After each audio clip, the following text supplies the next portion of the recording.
Hi there, Aaron here from howtosing.com, and I want to talk to you about how to increase your vocal range.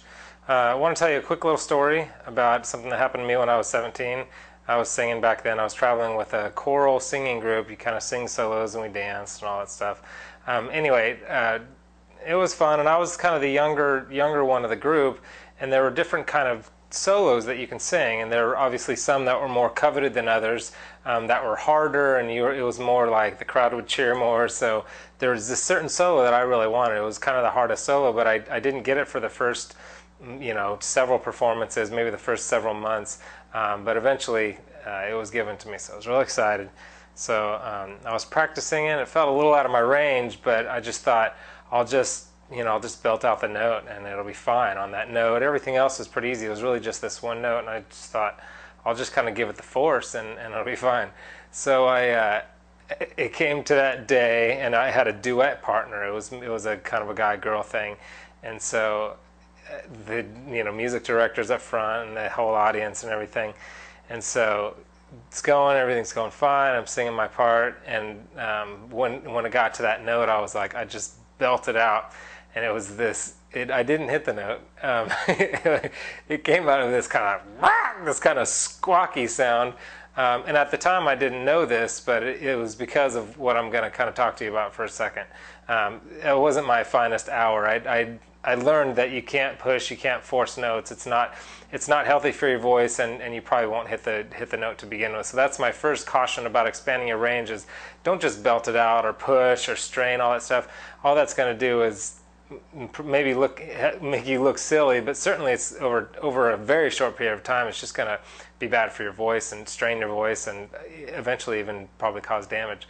The deal with the voice, let me just say what happened in that particular instance. And when you push to try to get a note, your vocal cords, they zip up as you get higher and higher and higher and higher and higher in your range. What happens is your two vocal cords, they stretch and they elongate and they get thinner. And so what happens when you try and belt out a higher note, you've got less space to go through, and the cords are thinner. So when they're thicker, it's easier for them to hold together.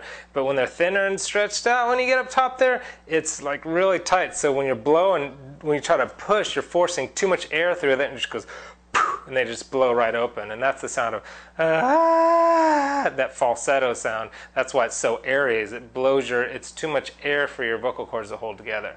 So that's not what you want to do. Although falsetto, a lot of people use falsetto as kind of a stylistic device, and I think it could be really cool in the right context. But what you really want is you want those rich, heavy, nice big full tones up in the top of your range, and that's in your head voice. So the real way to sing high notes is to develop a mix or a mixed voice, a blended voice.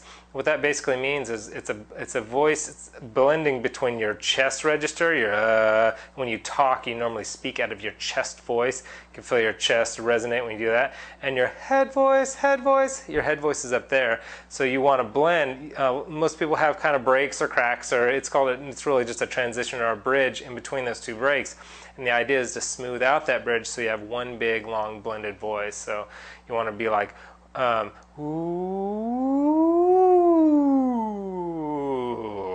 one big blend. You don't want it to be like, ooh, to break or crack right there. So how do you do that?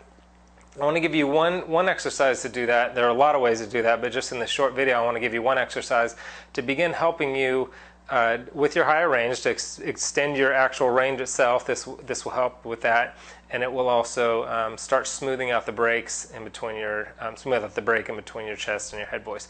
I call it just the hootie slide, because it's like a hoo. It's like a kind of a under there, but it's a whoo sound. And the reason it's this sound is because that sound will help keep your larynx steady, rather than a lot of times your larynx will raise up when you're trying to sing high notes, and that's what that narrows the wind passage there. So that's why you get so much tension. It's hard to hit those higher notes.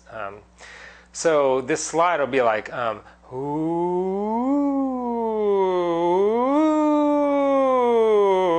almost like a siren. Ooh.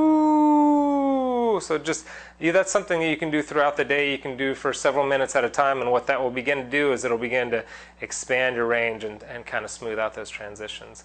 Like I said, I'm on howtosing.com, and I've got a ton of tips and tricks and articles and all kinds of free stuff on there for you if you want to learn more about how to sing. And in fact, I have up there right now a further explanation of how to sing high notes, and some really great tips, kind of tips that the pros use on there. So just for stopping by there, howtosing.com, you can click the link below to get there as well. I'll give you that video for free. So anyway, I hope this is helpful, and I'll see you at howtosing.com.